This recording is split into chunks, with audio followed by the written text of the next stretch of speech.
Bonjour, je vais vous présenter un outil qui s'appelle les stratégies de changement. Alors cet outil, on le fait en général tout au début d'un projet de changement, bien en amont, avant la réalisation et surtout avant le lancement de ce projet.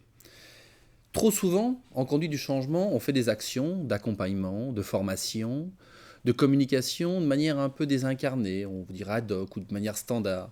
Ce qui fait que ces actions ont souvent un effet très général et manquent un petit peu leur effet parce qu'elles ne parlent pas assez de l'environnement direct sur lequel elles interviennent.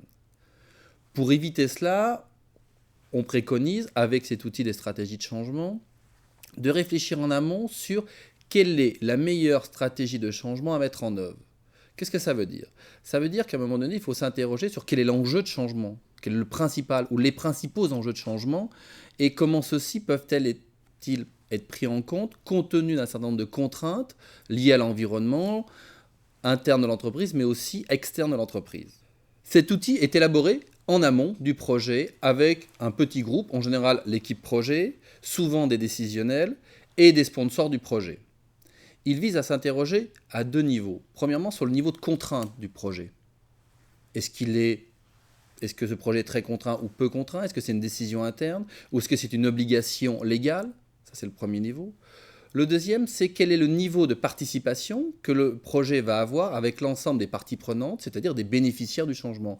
Est-ce que le projet sera très imposé ou très participatif? On ne sait jamais comment mettre le curseur en quelque sorte dans les projets de changement sur ce point-là.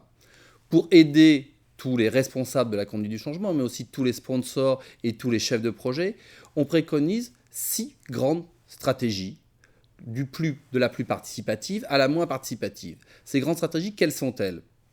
On a la stratégie dite émergente. On fait un certain nombre d'actions et le changement émerge de lui-même.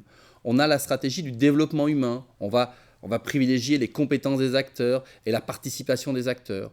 On a aussi des stratégies de changement co-construites, où on va chercher à construire l'objectif du changement par des échanges avec les différents groupes d'acteurs. On a des changements qui sont processés.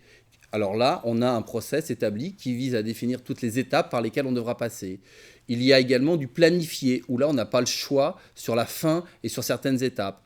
Et le dernier, c'est l'imposé, où là, finalement, on n'a ni le choix sur les méthodes et sur le planning, ce qui fait qu'on est souvent en obligation de produire le changement.